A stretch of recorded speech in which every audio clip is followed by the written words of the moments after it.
चांदोलीच्या वारणा नदी प्रवाहात कोडोलीचा तरुण बुडाला। चांदोली धरण क्षेत्रात पर्यटनासाठी गेलेल्या अभिषेक शमुबेल काळे हा तरुण वारणा नदी पात्रात वाहून गेल्याने बुडाला आहे। ही घटना रविवार दिनांक 12 रोजी दुपारी 4 वाजण्याच्या सुमारास चांदोली धरणाजवळ उखळू तालुका शाहूवाडी येथील पुलाखाली घडली।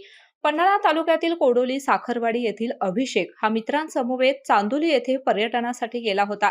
धरणाच्या पुढे काही अंतरावर नदीपात्रात सर्वच मित्र नदी काठाला बसून आनंद घेत होते। यावेळी अभिषेक हा पाण्यात उतरला। पुढे चालत जात असताना पुलाखाली असलेल्या खोल डोहात बुडाला।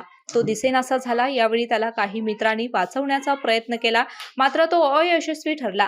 शिराळा तहसीलदार श्यामल खोत यांना माहिती मिळाल्यावर तातडीने त्यांनी कोकरूड पोलीस ठाण्याचे सहाय्यक पोलीस निरीक्षक जाधव यांनी पोलीस पथकासह घटनास्थळी आले। त्यांनी आपत्ती व्यवस्थापनाशी संपर्क साधून तसेच वारणा पाटबंधारे विभागाचे सहाय्यक अभियंता मिलिंद गायकवाड, चांदोली धरण शाखेचे व्यवस्थापक गोरख पाटील यांनी तातडीने मदत कार्य चालू केले। इस्लामपूरचे पोलीस उपाधीक्षक मंगेश चव्हाण, शाहूवाडी विभागाचे पोलीस उपाधीक्षक अप्पासो पवार यांनी तपासाच्या सूचना दिल्या आहेत। अभिषेकच्या घरी ही घटना समजताच त्याचे नातेवाईक घटनास्थळी दाखल झाले। अभिषेक हा एकुलता एक होता। त्याच्या पश्चात आई, बहीण, इतर चुलते, मामा, मामी असे नातेवाईक आहेत। तो नोकरीनिमित्त मुंबई येथेच होता। सुट्टीसाठी गावात आला होता।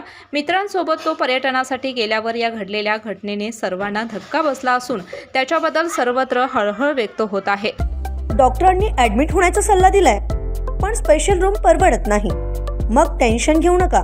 सूर्य हॉस्पिटलने प्रथमच अगदी कमी किमतीत सर्व सोयींयुक्त आणि रुग्णांची गरज लक्षात घेऊन बजेट फ्रेंडली रूम्स उपलब्ध केले आहेत।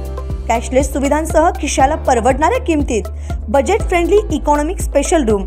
पत्ता कोंडावळ चौक, लक्ष्मीपुरी, कोल्हापूर। संपर्क 98 22 63 54 69।